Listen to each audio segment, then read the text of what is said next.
Paalala ko lamang po sa mga humihingi ng tulong, lalong-lalo na po sa mga hindi pinapasweldo. Huwag nyo na pong paabutin ng ilang taon o ilang buwan bago po kayo magreklamo. Kung halimbawa po na 2 buwan or 1 buwan na hindi na po kayo pinasweldo ng inyong amo is magreklamo na po kayo.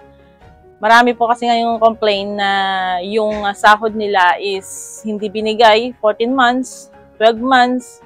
So mahigit na po yan 1 taon. So, wag nyo na pong paabutin na gano'n, baka mamaya hindi nyo po makuha lahat ang inyong mga sweldo. So, kayo rin po ang kawawa. Kung hindi po kayo pinasahod ng inyong mga amo ng ilang buwan, magreklamo na po kayo. Sa Middle East po kasi, delay talaga sila magpasweldo. Pero depende naman po sa company or sa mga employer. May mga employer din na sinusunod yung araw kung kailan nag-start si worker. Dapat ang sahod nyo, kung kailan kayo nag-start sa mga employer, doon kayo makaka-receive ng sweldo. Pero sa mga skilled naman, may mga cut-off sila. So, magkaiba po yan. Sa mga household worker po, kung 1 buwan na hindi kayo pinasweldo ni amo, siguro pwede nyo pang bigyan ng chance ng ilang linggo. Kung halimbawa na 1 month and 2 weeks, 3 weeks, wala pa kayong nare-receive na sweldo, magreklamo na po kayo. Huwag nyo na pong paabuti ng 2 buwan. Kasi po, hindi po tayo nakakasiguro na lahat po ng sweldo nyo, kung halimbawa mahigit 1 taon kayo hindi napapasweldo, is matatanggap niyo po yun.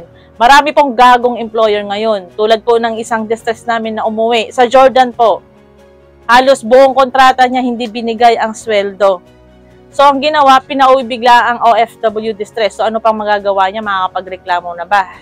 Ang rason naman ng ibang natin mga kababayan, basta makauwi sila ng ligtas, yung sahod na yun, hayaan na lang. Pero pagka ganyan na hindi binigay ang inyong mga sweldo ng ilang taon, pagdating po sa Pilipinas, pwede po kayong magreklamo. Pumunta po kayo sa DMW, mag-file po kayo ng case.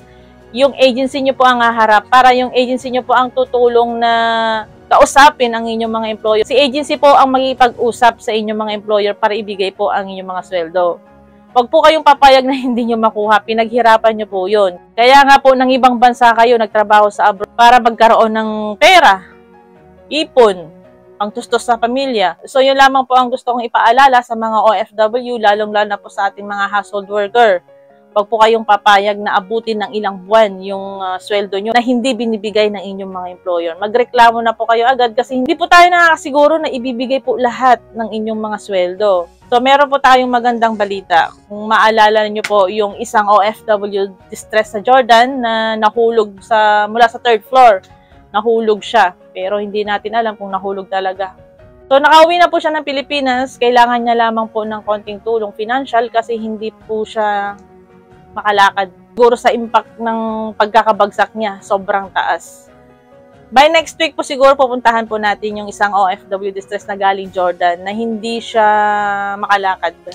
Kasi nakausap po siya nung nakaraan, sabi niya is kailangan niya ng konting tulong kasi hindi siya makalakad. Kailangan niya ng konting financial kasi sobrang tagal niya na confined sa Jordan. At saka syempre pambili ng gamot. Kaya tatanungin natin siya kung ano yung binigay ng OWA sa kanya. Maraming salamat po sa group ni OFW Heart Asia sa pag-monitor po ng isang kababayan natin na nahulog mula sa 3rd floor po sa Jordan. So, hindi po namin to tinantanan hanggang hindi po siya makauwi. So, gusto ko rin po magpasalamat sa OWA at saka sa Embassy Polo Jordan po. Tungkol naman po sa lahat ng mga nagtatanong kung ano po ang update sa mga requirements pauwi po ng Pilipinas, ganun pa rin po, wala pa rin pagbabago. Keep on updated lamang po sa mga requirements po pauwi ng Pilipinas. Lagi po kami mag-update sa inyo para hindi po kayo magka-problema sa airport. Ako nga po pala ang inyong lingkod, Juency Fernandez po. Happy New Year po sa lahat ng mga OFW sa ang sulok man ng mundo.